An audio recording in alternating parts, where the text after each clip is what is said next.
Free, free Palestine! Free, free Palestine! Free, free Palestine! Free, free Palestine!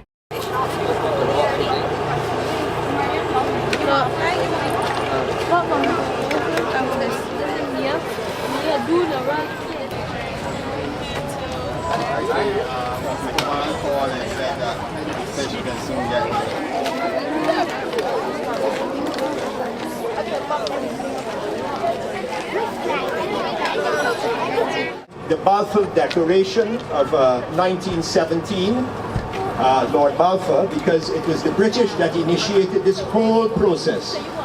During the First World War, there was a Jewish regiment in the Kaiser's army, and they wanted to create disaffection within the German army. So they made the statement. Lloyd George was the Prime Minister, and this guy Balfour was the Foreign Minister at the time, that if they managed to defeat the Ottoman Empire, because the Ottoman Empire is where Palestine was part of, they would create a Jewish homeland for the Jews in Palestine. And by so doing, they hope, as I said, to create dissension within the Kaiser's army. And that statement ultimately led to the establishment of the State of Israel, and ultimately to the genocide that we're currently seeing in Gaza. Declaration of Balfour, Lord Balfour. Subsequently, when the war ended, Britain applied and got from the League of Nations the mandate for Palestine, and they were responsible for Palestine until 1948, actually 1947. And then they handed over their mandate to the United Nations, which was a newly created body. And the United Nations, on the 29th of November 1947, declared the partition of Palestine between Jews and Arabs. Instead of inflicting this horrible abomination on the people of Palestine, who have been suffering since 1917. A lot of people speak about 1948 when the Zionists declared independence and the establishment of the State of Israel. But in fact, even before 1948, there were all kinds of land grabs by the Zionists. So Zionists love anti-Semitic people, despite all their protestations to the contrary. The more anti-Semitic feelings there are in the West, the stronger Israel becomes. Everyone have a wonderful march. We say justice, you say how? End the siege on Gaza now! We say justice, you say how? End the siege on Gaza now! No justice, no peace! Free, free Palestine! Free, free Palestine! Free, free Palestine! Free, free Palestine! From the river to the sea! Palestine will be free! Palestine will be free! When people are occupied, resistance is justified. When people are occupied, resistance is justified. Brick by brick, wall by wall, apartheid has to fall. Brick by brick, wall by wall, apartheid has to fall. What do we want? Ceasefire now! Ceasefire now! What do we want? Ceasefire now! Ceasefire now! Ceasefire now! Justice for peace! Justice for peace! Israel, shame on you!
Don't you cry. Palestine will never die. Palestine will never die. Israel, you can't hide.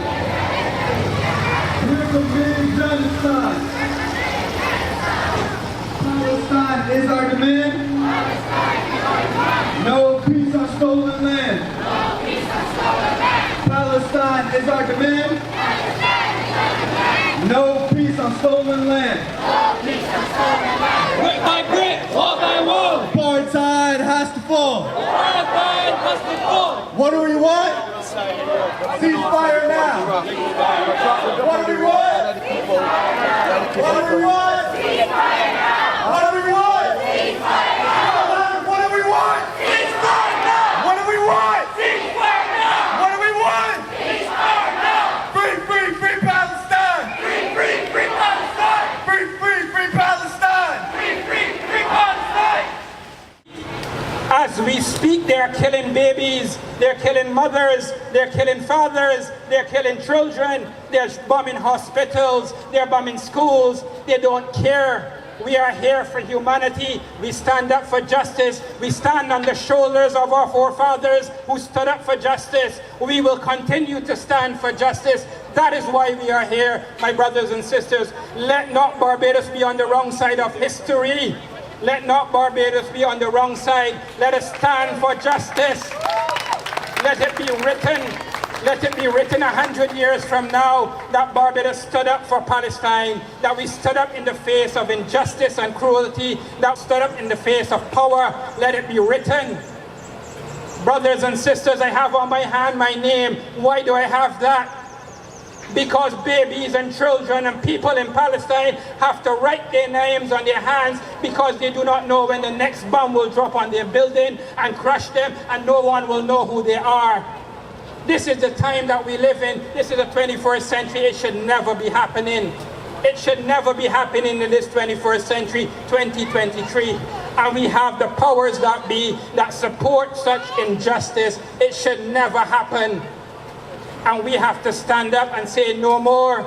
We have to stand up and say this is wrong. We have to stand up and say this is injustice. And we have to tell our parliamentarians that right behind there. We have to tell them that so that their voices also must sound against injustice. Our Prime Minister spoke this morning and she called it out as well. We need more voices of reason. We need more voices against injustice. Welcome to Independence Square, brothers and sisters, and let us continue with the program. I come back at the end of this program to tell you what we actually can do to stand up for Palestine.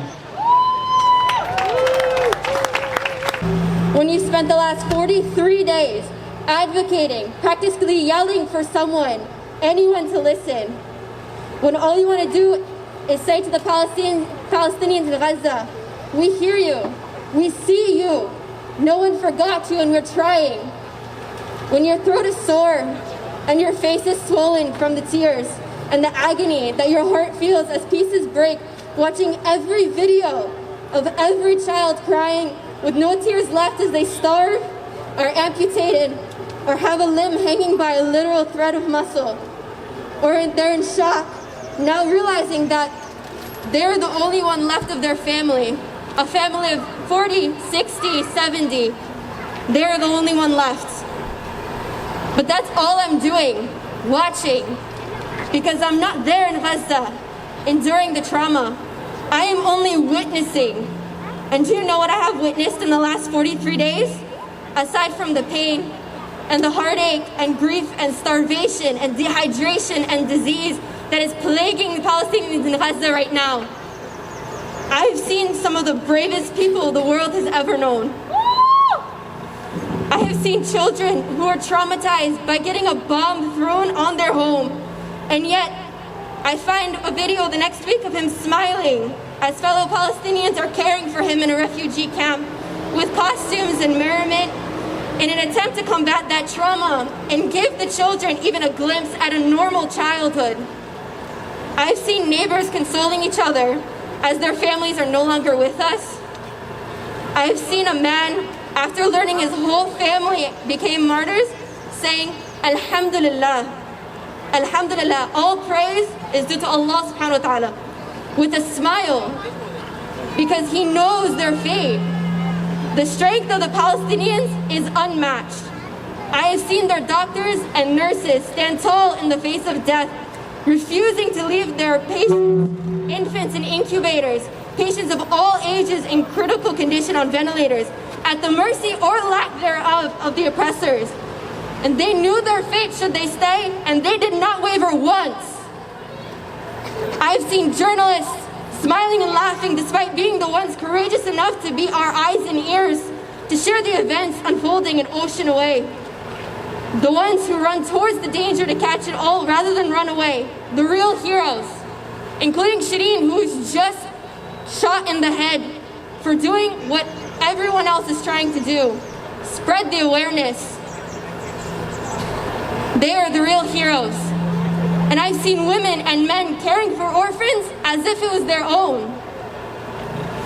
The number has now reached almost over 12,000. I woke up this morning to find that it was over 12,000. 1 in 200 Palestinians in Gaza have ascended to martyrdom. 1 in 100 Palestinians have been injured.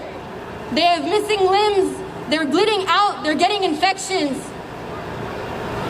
And these 1 in 100 are being treated without anesthesia, without proper antiseptics, antibiotics, or clean dressings. They have had amputations, open fractures, gashes from being trapped beneath buildings for hours, days after bombs fell, destroyed their homes, burns from white phosphorus, which is illegal according to international law. Ladies and gentlemen, we cannot just watch through our screens and remain silent. We have gathered here today for the same reason. All of us, use your voice, be loud and unrelenting as I am. Do not be deterred by what they may think, who will see. We wish for everyone to see, everyone in the world, not just here in Barbados, not just in the States, everywhere in the world. Let them see who they're supporting by being silent or being openly in favor of this genocide. Show them the truth behind the propaganda of lies being spread by the United States and Israel. This is not just a trend. If this is all we can do, raise awareness and show everyone the truth, because we must continue for them. They are losing their voice, but we still have ours. Good evening, everyone. Assalamu alaikum. I greet you with peace. My name is Sauda, and I am a Bajan. I am a mother, and I am a Muslim.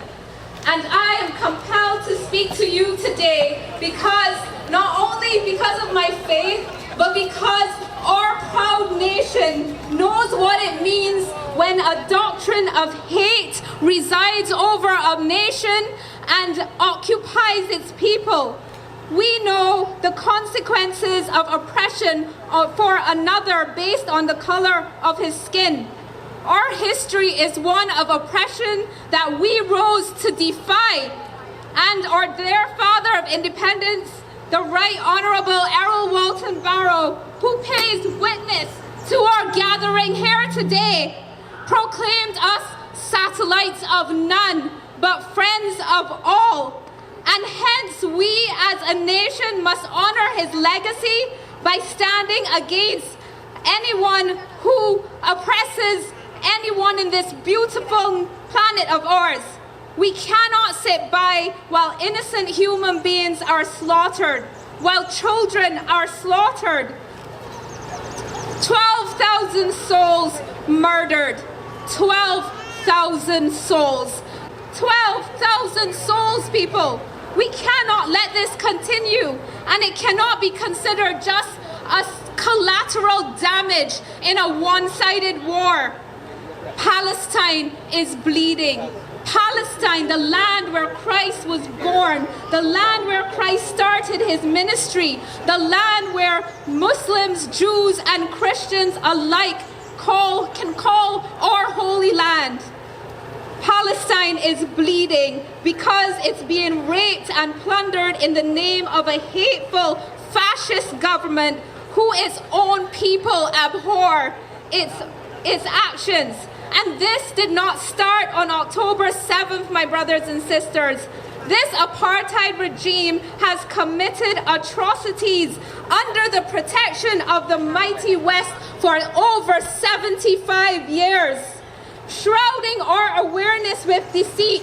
But your propaganda war has failed, and the world is now awake, and we will not be silenced. The great civil rights leader Malcolm X implored us that we never forget that the fight for justice knows no borders, and we must stand up in solidarity with all oppressed people. We will not stand by as another genocide, another apartheid runs amok on this beautiful planet. Never again in our name, never again in the name of safety or security of one race over another. War, death, and destruction has never brought us peace. Free, free, free Palestine! One more time. Free, free, free Palestine! Free, free, free Palestine! Free, free, free Palestine! Free, free, free Palestine! Now I'll tell you from personal experience, this definitely did not start on October 7th, and I'll tell you why. My family was one of the first families murdered in 1948. We generally do not know how many family members we lost. We generally did lose count. From the 40s, from the 50s, and onwards. Now I'm sure you've seen all these protests all over the world. I mean, the media lied about it, but 300,000 here, 500,000 there, 1 million there. So I started Googling, I was like, what caused the biggest protests in the world, right? Before this year. And I looked it up and it was the Iraqi war. And I was like, that's interesting, that wouldn't be the first thing that would come to mind. But why was it the Iraqi war? See, the war in Iraq, it killed over 1 million innocent people. Now to put that in perspective, this country here is about 300,000. So imagine this entire country, everybody you knew in it, wiped out 3 times over. And that, we're just talking about Iraq, we're not talking about the rest of the world. Now it's interesting to the people that were watching this, like, how could you let this happen? This is millions of people. So let's say we give them a bit of a doubt of, they didn't have iPhones, they didn't have TikTok, they have Instagram, they were watching the wrong news. Maybe they didn't know how to do their research. But what's the excuse now? We have all of that. So actually last week I learned something new. See, there's a statue not far from here. It's of a man breaking chains. He's getting loose from the chains. So this man was considered a terrorist. So to the first person looking at it, why is there a statue of a man who's a terrorist here? See, this individual was trying to free the slaves all over the West Indies. And yet he was considered a terrorist. Now this story sounds pretty familiar, doesn't it? See, I used to work in refugee camps that were for Palestinian refugees. See, these children, they're not hungry for war, they're not angry. They don't hate Jews. And I know this may sound controversial, but they don't hate Zionists. And why is that? See, we know that there's more to life than life itself. See, all that these children wanted, and we know that Palestine is more children than anybody else. See, these children, they wanted basic things. They wanted water, they wanted food, they wanted love, they wanted an ear to listen to. See, we're in a different generation now, where one of these children can go on their phone and have the whole world listen to them. Just the other day, a 12-year-old had a conference with his friends about the basic needs that they want because all their parents were murdered. See, that's what they want their legacy to be. Where Israel has put this set of violence on these children, and they thought, they were going to reciprocate this violence. But that's just a reflection of themselves. See, recently we learned that this isn't a world of law, it's a world of politics. I'm going to say that in a different way. This isn't a world of justice, this is a world of maneuvering through politics. See, these children, these Palestinians, they know what they want their legacy to be. So I ask you all, what do you want your legacy to be? Yours, yours, yours, yours. And to the politicians of the Caribbean, what do you want your legacy to be? We're not just talking about what you say you're going to do in this lifetime. what you want to see in your lifetime. No, it's what you're actually going to do in this lifetime. See, legacy isn't just what you're going to do, but legacy is the impact you're going to have long before you're gone. See, these are children. They're going to be around for generations. Wouldn't you want the impact that you have in your lifetime to help these children?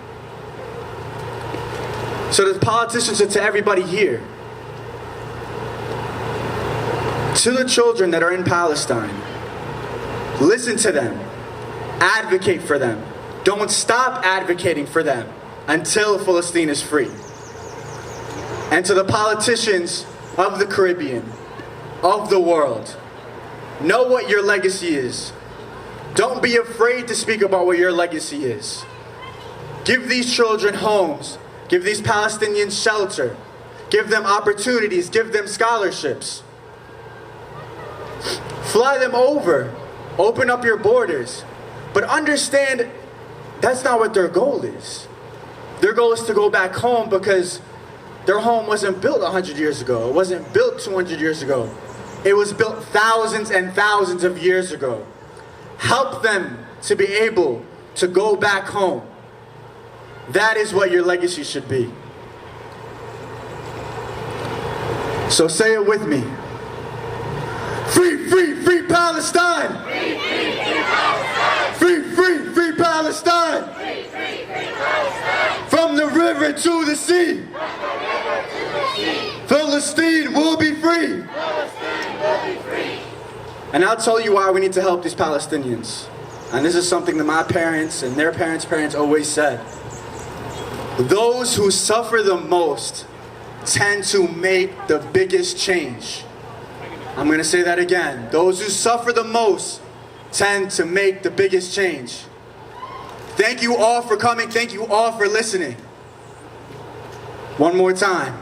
Free, free, free Palestine! Free, free, free Palestine! Louder! Free, free, free Palestine! Free, free, free Palestine! Thank you, thank you, thank you. Assalamu alaikum. We have seen the world turn a blind eye to what can only be described as genocide of thousands of Palestinians whose only crime was trying to live their lives free of hatred. As I watched the many videos circulating social media, my heart broke as I watched a mother search through rubble to find her son, screaming frantically, hoping to find her son alive. This is a sad but true reality for many persons on the Gaza Strip as they try to cope with the death of their loved ones, many of whom are missing and have not been found. Imagine the heartache and pain as you try to find your loved one in the midst of an ongoing war, not knowing if they're alive or dead, but still every day trying to keep the hope alive. Imagine the sheer amount of genocide that had to occur for the school term to be officially ended, as the majority of students are now deceased. Imagine the pain that is felt by Muslims, Jews, and Christians across the world as they see their brothers and sisters being impacted by a war, die, and no justice being given for this grossly inhumane act. As an activist, I was told a long time ago, if you stand for nothing, you fall for everything. And when I was asked to speak, I knew I had to lend my voice in solidarity, because the only way that peace can reign in this world is if we come together, regardless of color, class, creed, religion, or political affiliations, to end the war that is happening on the Gaza Strip. The time is now for countries across the world to send help to those in Palestine and to call for a ceasefire effective immediately. Too many innocent persons have been killed in the war on the Gaza Strip. It is time for us to do the right thing and let peace reign. Barbados Youth Development Council joins with you in calling for immediate ceasefire. From the river to the sea, Palestine will be free. Palestine will be free. Stop the killing, stop the hate. Stop the killing, stop the hate. Israel is a racist state. Israel is a racist state. We'll fight for our nations, for our people's pride. With courage and determination we'll stride. Our people are a mighty nation, who stood strong where others would not. and many years ago our ancestors bravely fought. Though we were few in number, to us it mattered not. We had courage in our hearts, and we won the freedom that we sought. Palestine, you stand tall and true. The freedom you seek seems so far from world view. When the world covers their eyes and withdraws their hand, I want you to know you've got friends in Scotland. I want you to know our oldest true friend. In times of great pain, on us you can depend. We want to help set you free from oppression and pain. We'll shout from the rooftops, we'll go against the grain. Scotland and Palestine and Barbados too, hand in hand, united in our fight to take a stand against injustice and tyranny's reign. Together we'll break free from this chain. Free, free! Palestine! Free, free! Palestine! When people are occupied, resistance is justified. When people are occupied, resistance is justified. How do they expect the Palestinian people to stay quiet and have over 2.5 million Palestinians in the world's biggest open prison? You tell me, how could that be fair? How could that be justified? And so when the Palestinian people in Barbados called on me and asked me to write a song, I wrote it immediately. And I sang it, and it was recorded. And I want to thank the people of Palestine for the suggestion, and to let them know that I will be with them until the day I die. It is simple as that. Because the people of Palestine deserve their own state. The people of Palestine deserve our support. And we must object to the racist apartheid regime that masquerades as the country of Israel, because the vast majority of Israeli people do not support them. If you listen to some of the rabbis and so on, they don't care nothing about that Zionist state. And by the way, it is the most unpopular state or leadership in the whole world right now, because Netanyahu is a terrorist. I say that openly. Let me repeat myself. Netanyahu is a terrorist, killing millions and millions of innocent Palestinian people. And I stand with the Palestinian people until the day I die. Not because they went to school with me, which they did. Not because they lived in neighborhoods with me. Not because we are friends all of these years, but because of justice or injustice against them. And I stand with them despite whatever. Tell them, ban me from Israel, or ban me from the United States, or ban me from France or Germany, or ban me from England. I do not care, because I stand for justice my whole life, and I will never relent that position. And so I wrote quite a few poems about the situation, but let me read you one called, "What Kind of Beast Are You?" The torrid bombs and bullets continue to rain. It seems like 1946 all over again. 700,000 Palestinians were then forced to flee from the military might of the Israeli army. They called that campaign Nakba, another name for disaster. It was just the beginning of what was coming after. Some Zionist pigs thought themselves bigwigs, for they were all inclined to issue horror, pain, and death to the people of Palestine. After the ethnic cleansing, the occupation began. The Palestinians who were not killed certainly had to run.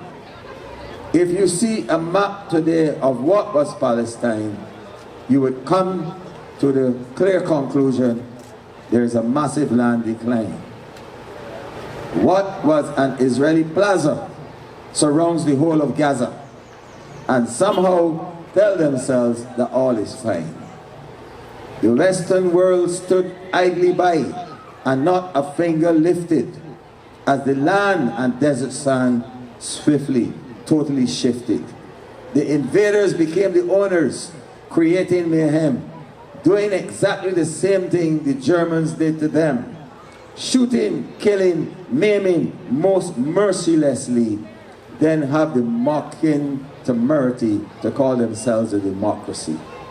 They are once again in Gaza without a peer or par, carrying out a genocide, a morbid, heavy scar. This is a real nightmare, could never be a dream.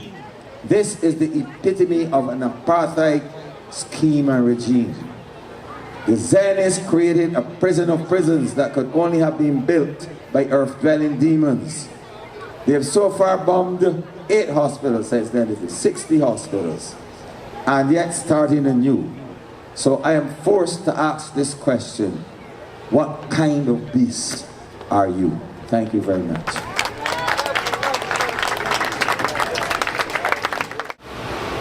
Sadly, what is missing in this situation is the absence of global pressure, because so many of us are afraid to identify with this cause. As we were marching, coming down, there were people saying, that has nothing to do with you, that's not your business, why you all are getting involved. But the reality is that in the same way that apartheid impacted me personally, I have been personally impacted over the last few weeks as I am seeing mothers and babies that cannot lie down and sleep at night. And you know, back in the day, I taught international relations at University of West Indies, and I always said to people, borders on the map were drawn by mankind. Human beings didn't draw those borders. Human beings drew those borders. Those borders did not appear, spontaneously. All of us ultimately want the same thing. And Palestinian mothers, Palestinian fathers, and Palestinian children want the same thing. They want to eat, they want to sleep, they want to play, they want to grow, they want to give their children opportunities. And the sad reality is that a young child born in Gaza does not enjoy the opportunities that the vast majority of young children across the world will enjoy. Indeed, young children born in the West Bank don't enjoy half of the opportunities that young children enjoy. As Mandela demonstrated and told us in that book, when you create a ghetto and you enslave a population in a situation like that, it will inevitably become problematic, and that is exactly what has happened now. We have to seize the opportunity as a global community to fix the problem. We have to seize the opportunity as a global community to reverse the injustice of many years.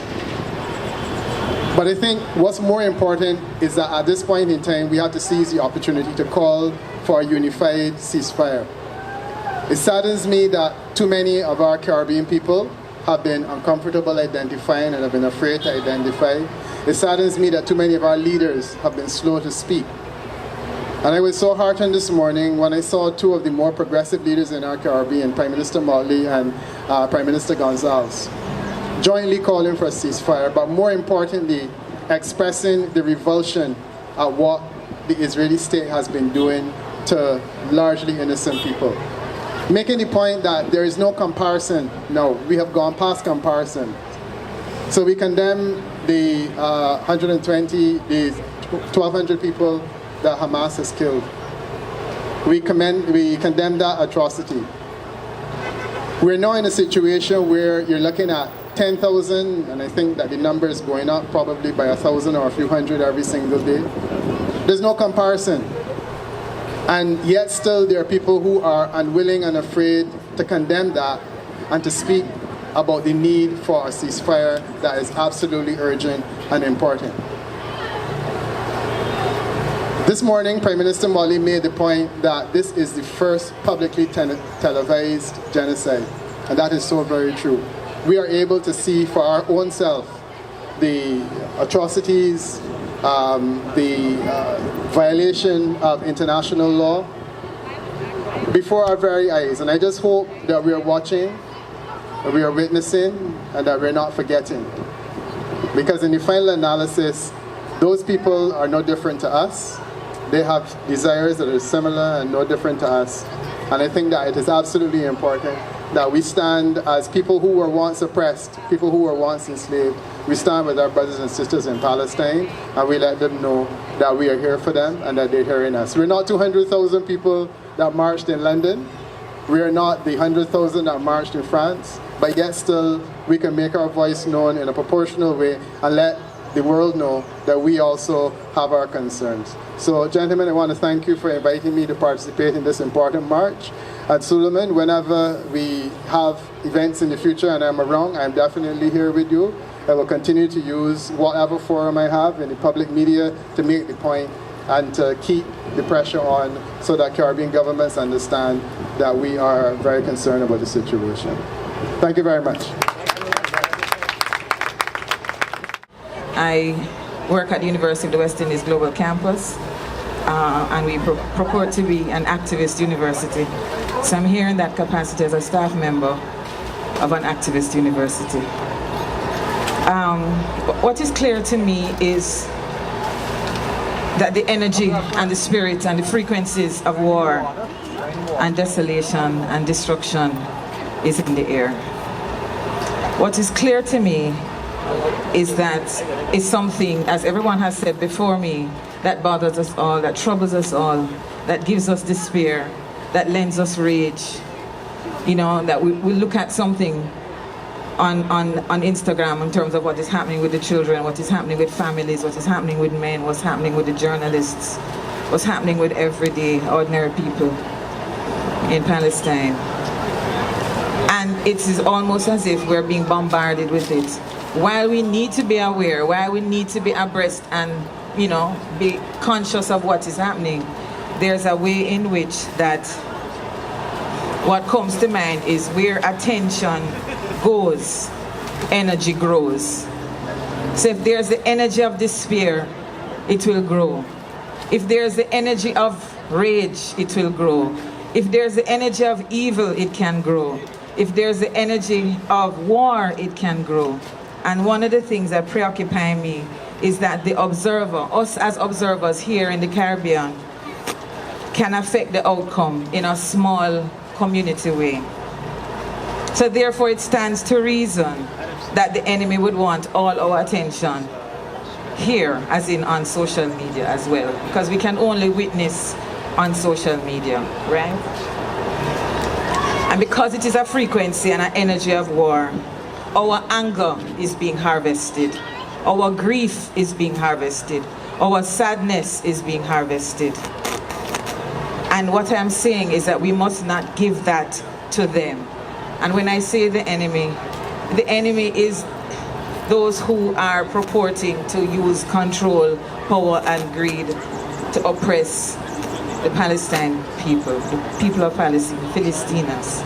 We all know that this civilization has been around for thousands of years. They've never just born last week. They're there a long time, right? So what the various justifications are not founded, and we know that. They can spin the narrative in several ways, which they will try to do. That's what, in a sense, imperialists do. And there's a reason why. Divide and conquer. And we are very familiar with this strategy here in the Caribbean. We have seen it very, very many different ways.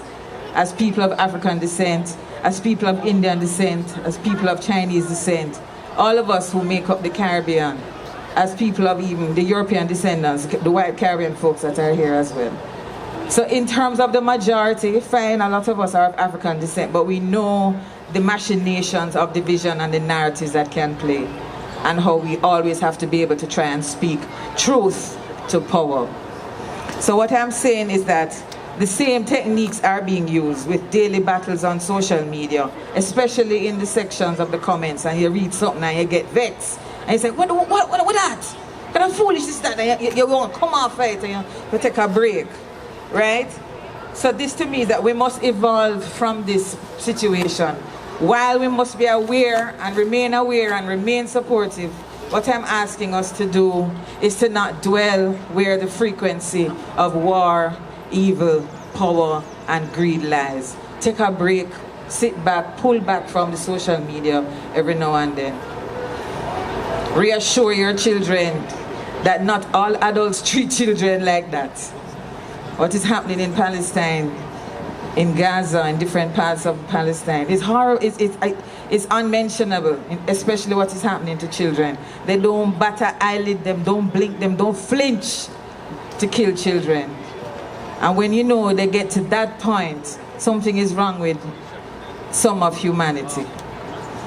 Right? So what I think we also need to do is think about the children in our own midst who are absorbing all of this as we are absorbing all of it, and remind them that we are a set of adults that will not mete out the kind of brutality that they are observing. We will be better than what we see. We will be better than what we see. And so therefore I am affirming and holding space, and I invite all of us to do that.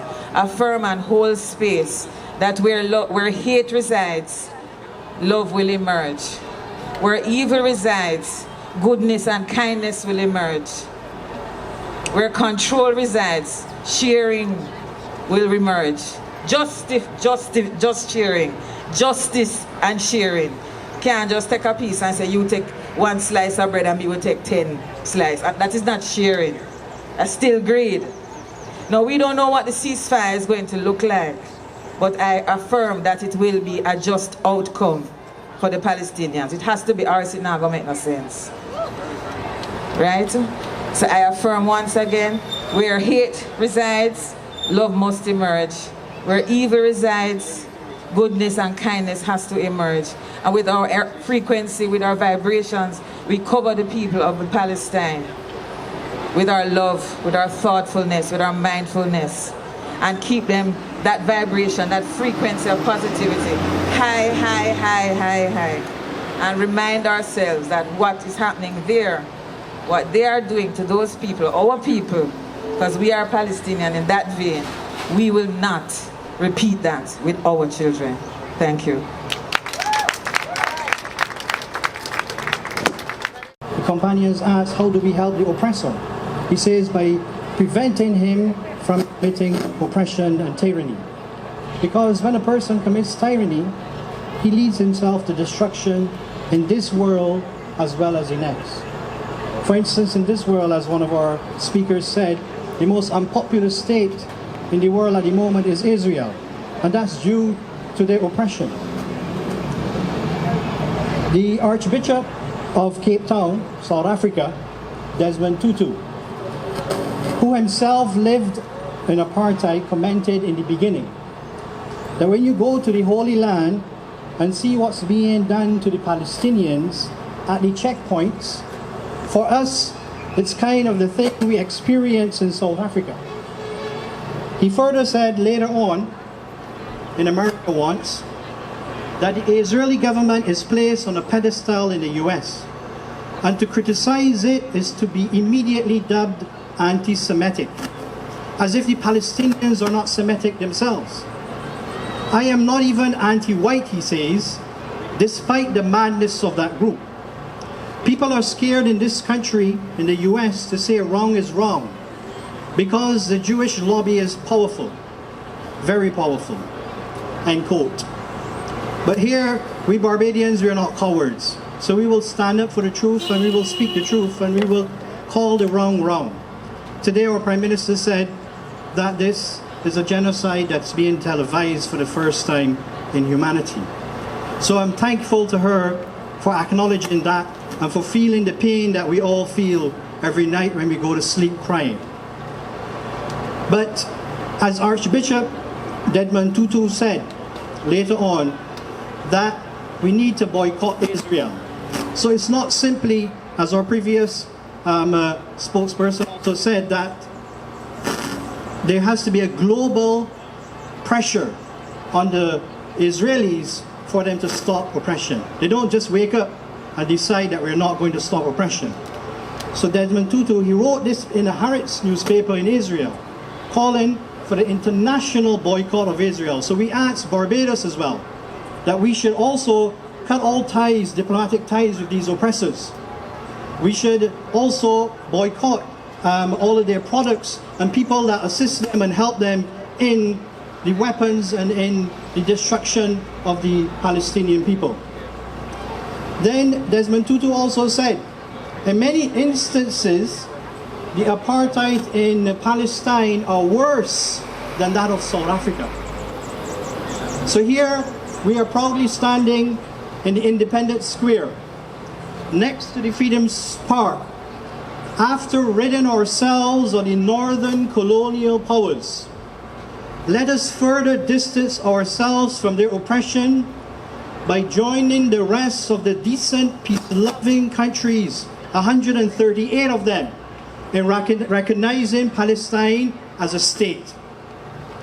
As our childhood hero Nelson Mandela said, but we know too well that our freedom is incomplete without the freedom of Palestine. Thank you very much.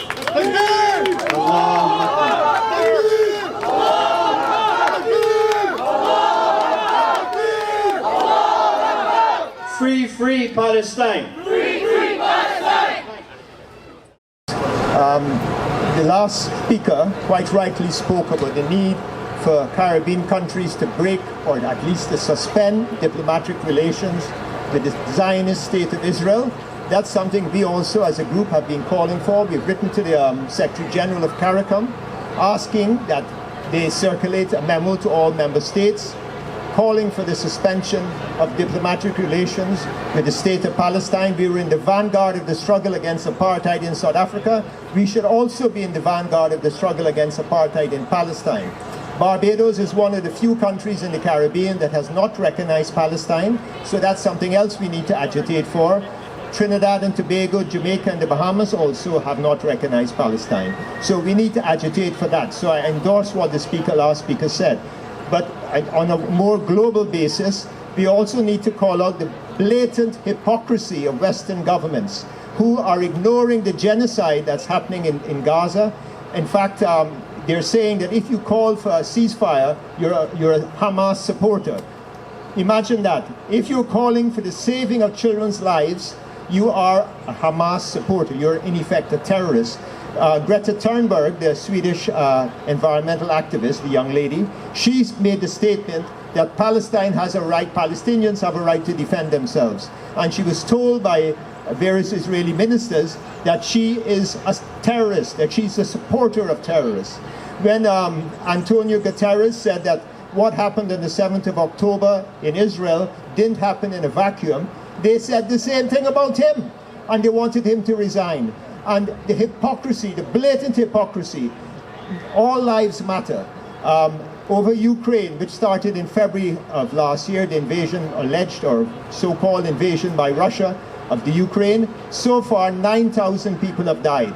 And just in 6 weeks in Gaza, 12,000 people have died. There are calls by the various Western powers for Putin to be put on trial by the International Court, a criminal court. There's been no such call for Netanyahu. It's blatant hypocrisy. The European Union has said that goods from the occupied part of the Ukraine will not be allowed into Europe. Since 1967, goods from the occupied parts of Palestine have freely come into Europe without any challenge. Blatant hypocrisy. So going forward, there are two things I'd like you to take from today. Put pressure on our governments, particularly in this case Mia Mottley, to get her to recognize Palestine. She made a progressive statement this morning. It took a while to come, but it came in the end. So we're pleased about that. And also for Barbados to suspend diplomatic relations with Israel, with the Zionist state of Israel. And also we need to keep calling out the hypocrisy of America and Canada and Britain and Western Europe in general about the double standards they're using towards Ukraine and also towards on the other side towards Gaza. Thank you very much. Brothers and sisters, we're about to end our evening. I want to thank every one of you for coming out. All of you, you came out, you stood for Palestine, you stood for justice, freedom. There are a few things I want you to do. Lalu mentioned some. Let me continue. Follow us on our social media pages, TAP246. We're going to have a number of things posted there, our Facebook page as well. We want you, we're going to very shortly do a list of products that are brought into Barbados from Israel. We want a boycott of Israeli products in this country. We will do a list. we will circulate it. We want you to do that because economic pressure works. Economic pressure works. So we need to do that. We also want you to speak to your parliamentary representatives. All of you live in different constituencies. Find them. Tell them that we want Barbados to recognize Palestine first and foremost, and then we want them to suspend relations with Israel over what is happening in Palestine. We want you to do that. And thirdly, we want you to post as many things as you can on your social media. Do not be afraid. They may block you, they may censor you. Post. Keep posting. Post on Palestine. That is where the difference is being made. The difference is being made in the social narrative, in the social media. People are understanding the situation. So thank you for coming out. May our prayers go out to our people in Palestine. Pray for them, pray for them, pray for them, and let us all continue to advocate for Palestine. We will probably have another protest march again. We will have different activities. So listen out for us and follow us on our social media. For the Muslims among us, we'll pray Maghrib here now before we leave. Azan will be called. For the rest of you, thank you very much for coming out this evening. Continue to support our activities. The Caribbean Against Apartheid in Palestine was started almost 10 years ago. At that time when we started, we didn't know that we had to do this today, but we will continue our actions and our activities, and we will continue to be the voice for the Palestinian people. May God bless all of you. May God bless you. Wassalamu alaikum wa rahmatullahi wa barakatuh. أكبر أشهد أن لا إله إلا الله أشهد أن لا إله إلا الله أشهد أن محمد رسول الله أشهد أن محمد رسول الله حي على الصلاة حي على الصلاة حي على الفلاح حي على الفلاح الله أكبر الله أكبر لا إله إلا الله